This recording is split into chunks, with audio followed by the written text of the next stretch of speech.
Narito tayo ngayon upang matunghayan ang makakakilig, napaka-sweet at talaga namang nagtitrending na istorya ni Kuya Arjon at ni Ate Angelica.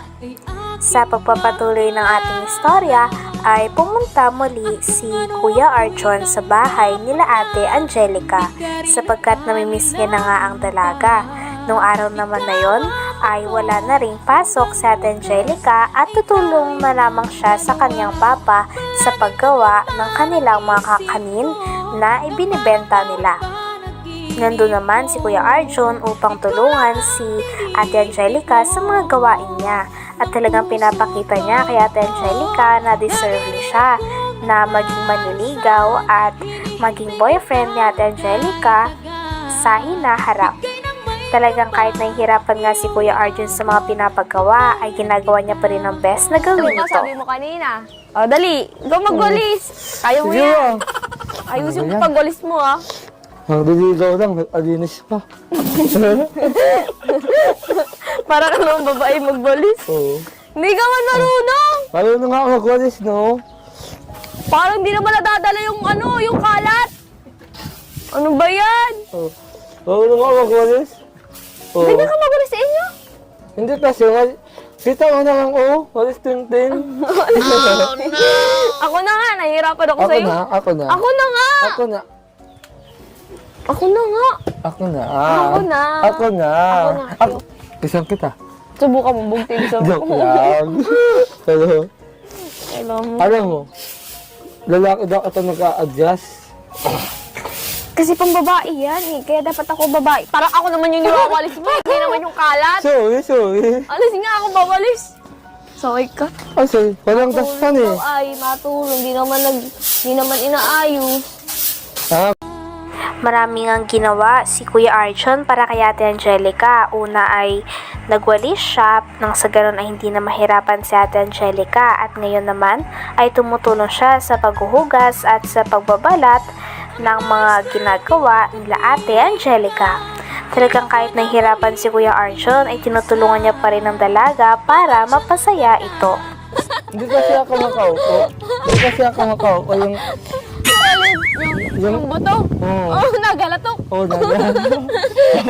nagakatok yung ano ko. Saan nautot ako? Nautot. Ay, tayo sa katos ko. Nanutot ka sa harap. Tayo sa katos ko. Tayo. Ay, wow! Sapatos mo talaga inaalala mo. Oo, siyempre. Masaway ka. Nangagula na. Ay, ito sarap kainin. Nakain na ng kanggos eh. Hilaw? Sige nga, kain. Sige, tata. Gawa talaga sa tatay. Wait lang, atos daw ako. Tawag na naman ako Baka kita. masugatan pa kamay mo. Matalas yung iraidan. Ha? Matalas. Isa lang. Mamaya na. Hay nako, ayos lang yan. Ayos lang kahit mga sugatan. At least, hindi naman sugatan yung uso ko. Oo. Sugatan ito, kumain na naman ulit. Kala mo. Saway ka. Uy, may iraid yung kamay mo. Ow! Saway ka. Pag na-iraid yung kamay mo, ewan ko Hindi sa'yo. naman kasi ganyan eh. Ganito oh. Wow, ako patagot-tatuhan mo. Ako na, May ano nan. Ganito.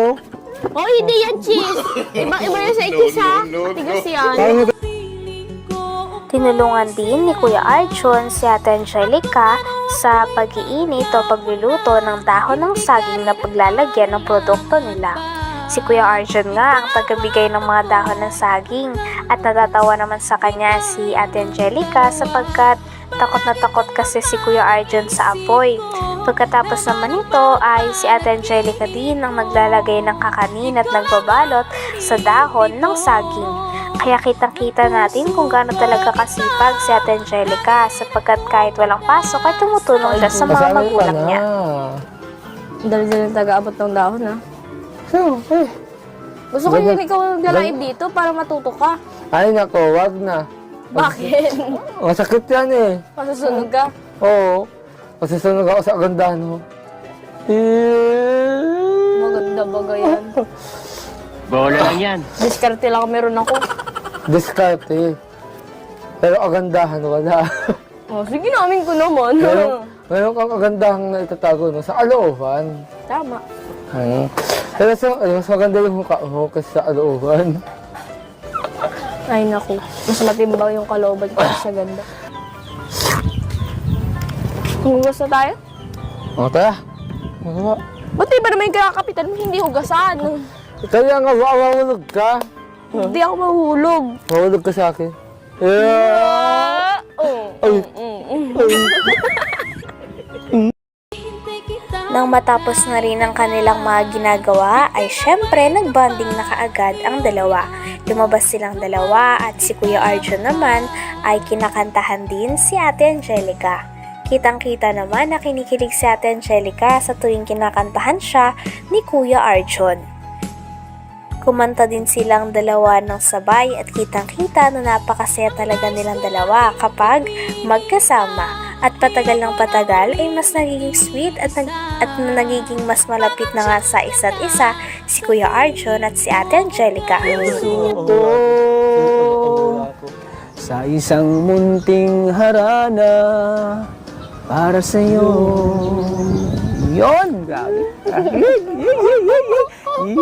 Yung ito, may kalho. Joke lang. Oh, Arjun, anong kanta ang inalay mo kay Ang inalay mo kay Angelica? Anong kanta?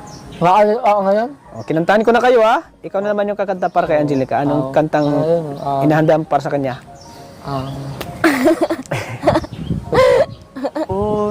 Hahayaan na lang silang makandara ka namang ligaw sa'yo. Idadaan na lang kita sa awitin ko ito. Sabay tugtog ng gitara. Sa huling parte naman ay kinausap naman ni Kalingap Tata si Ate Angelica at si Kuya Arjun. At talagang napaka-sweet nga ni Kuya Arjun sapagkat dahil nangihina ang loob nun ni Ate Angelica ay hinag niya ito. Napakadaming fans nga ang kinikilig sapagkat alam na alam ni Kuya Arjun kung paano patahanin at i-comfort si Ate Angelica. Umiyak nga nun si Ate Angelica sapagkat bumubuhos ang mga tulong sa kanya at mga biyaya. Marami kasi nagsusponsor at mas maraming mga tao ang nagbibigay sa kanya ng mga pinansyal na suporta sapagkat kitang-kita nila na deserving talaga si Ate Angelica. Bukod kasi sa napakabait nito, napakasipag at talagang lagi din siyang natulong sa kanyang mga magulang kahit may pasok siya. Kaya makikita din natin na deserve talaga ni Ate Angelica ang lahat ng ito. Doon kay mama mo. At na siya, na antig ang kanyang puso at naawa talaga si Angelica. Lalo na sa mama mo at siyempre sa pag-aaral mo at nakitaan niya na talagang nagsumikap ka at napakasipag mo. Talagang ang pagsasakripisyo mo ay para sa pamilya mo, Angelica. So ito na, Angelica. Ano, masaya ka na, Angelica? Masaya ka? Yan. Ano mo? Lahat ng ayakap ka sa akin. Yakapin mo, Angelica. Ikupot mo konti. Yan, yakapin mo yan. Wag mo. Pinipisan niyo yung utak ko! Sabi ko, yakap lang, wag mong sakalin. Sorry. Sinasakal mo eh. Sorry. Ikaw sinasamantala mo eh. Oh, sorry. Sinasamantala yung sinasakal eh. Ano lang, parang yung lambing lang na parang kapatid, hindi yung sasakalin mo na. Oh, sorry. Sinakal mo na eh. Halos sinakahinga si Angelica. Ayan, Angelica, may nag-abot po ng tulong sa'yo. Galing po sa taga-ibang bansa. Ayan, galing po kay Sir Jun. Baka kayo matayin.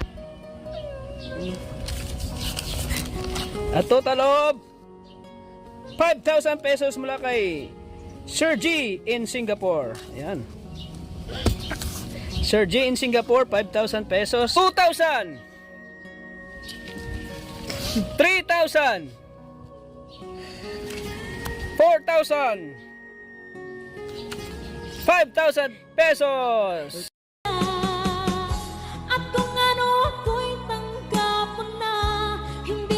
Hanggang dito na lamang muna ang ating nakakilig, napaka-sweet at talaga namang natitrending na love story ni Kuya Arjun at ni Ate Angelica. Maraming salamat sa inyong panonood. Hanggang sa muli. Bye!